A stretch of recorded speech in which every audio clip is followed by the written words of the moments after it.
Hi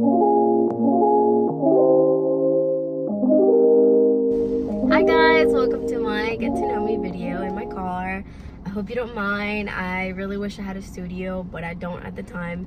And I told myself that I wasn't gonna make any more excuses, because if I keep waiting to have everything perfect, then I'm never going to start.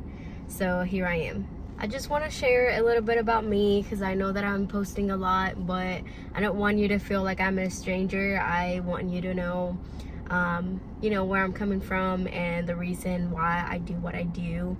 So I want to start by saying that English is not my first language. So if you do hear me, mispronounce some words, then that's why. My first language is Spanish. I was born in Honduras. I was born in 2000, so I'm 23 years old.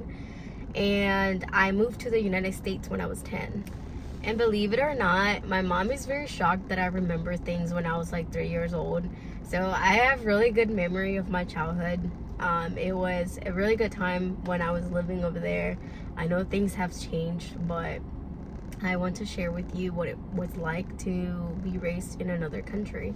When I first moved here, I think other than missing my family and my friends, I really miss the food. Everything here is so different, but if you know, food is a big change. So my parents became Christians when I was 2 years old, and then they became pastors when I was 6 years old. So yes, I am a PK, which stands for pastor's kid. So majority of the memories that I have is with my parents traveling 45 minutes, sometimes an hour, depending on traffic, because they had to share the gospel, they had to preach at a church that they were building at that time. And then my parents were called by God to move to this country, and we didn't know what we were called for until, of course, we were here. But I think the hardest part moving here was my first 6 months, and that's when I was living in Texas. I felt very lonely, and I think my whole family did. We felt very lonely, very lost, and if I can describe it in a word, I would say very dry. So it was very painful, but of course we got through it. My first year here in the United States was 5th grade year, and it's so funny because I remember the teacher that I had. Her name is Miss Thompson. I have not seen her since then, but I do remember her very well, and I remember her naming me, basically. Here's a story about that. So I was named after my grandma.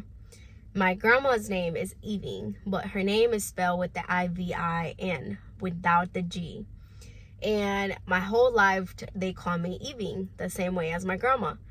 So when I got here to the United States, my first day of school, my teacher at that time, she was calling roll, and she said Iving Aguilar.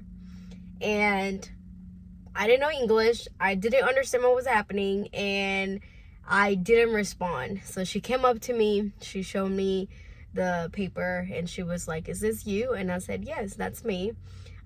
She said, "Your name is Iving Aguilar?" And I said, "Yes." So since that day, I really liked the way she pronounced it, and that's just how it has been since that time. Some people do pronounce my name wrong, and I get it all the time. Some people think that my name is Irving, and I understand why. It's very common, and there's even I think there's a city in Texas that's Irving, but my name is pronounced Iving. So please pronounce it right. Don't say Evie, don't say Ivy, don't say Irving. My name is Iving. I will say I never liked school. I love to learn, but I don't agree with the fact that kids have to sit there inside 4 walls all day long, especially if they do sports. Then they have to go to practice, and they're basically there from 8 a.m. until like 6 p.m. And I just never liked that. I like my freedom. The brightest memory I have from high school is when I played soccer. I played soccer for 4 years, from my 8th grade year all the way until my 11th grade year. And don't let me fool you, I was not good. I was benched the first year, and then I started getting better, and I was able to play The last 2 years, I play full time. I played a long time every game, but I think I did it because of my friends at that time, and also because of my dad, because my dad loves soccer, my family loves soccer, and I just wanted to do it for them. So I wanted it to be part of something, and I don't regret it at all. I had a good time, and I love that I have those memories. My brothers, on the other hand, they really enjoy soccer. They are following that dream, that path, that career. But me, on the other hand, I love everything that has to do with art. I love to create. So this is my career, and this is what I want to do for the rest of my life. I knew that since I was like 15 years old. I always told my dad, I always told my friends that I wanted it to be a graphic designer. And here I am 8 years later, and that's what I'm doing. My dad has been the biggest supporter. He supported me since day one. He bought me a machine, my first machine ever, which is my sublimation machine that I still use. It was a really good investment. He also bought me my first computer that I still have. I recently just bought a new computer, but he believed in me. I see it in him, not only during that time, but also in this time. I see that he believes that I'm capable. He believes that there's something in me, and I really appreciate that. So he bought me that machine, and I had it in a closet. I started doing like sublimation on t-shirts and mugs, and that's just how I learned. I learned through YouTube, and mostly by making mistakes. You go on YouTube and they're not going to explain every single thing, and if they do, there's times where either the machine's not working or things are not going the right way, and like you can't find that on YouTube. So I decided to just go ahead and do it, and I lost a lot of products. I lost a lot of money just by trying to learn, and honestly, I don't regret it because that was my dream. It is my dream. I'm living my dream right now, and I'm just very happy that I didn't give up. I know some people are gonna ask if you have to go to school to be a graphic designer and to have a business the way I do, and the answer is no. You don't have to go to college. I mean, you see it all over the internet.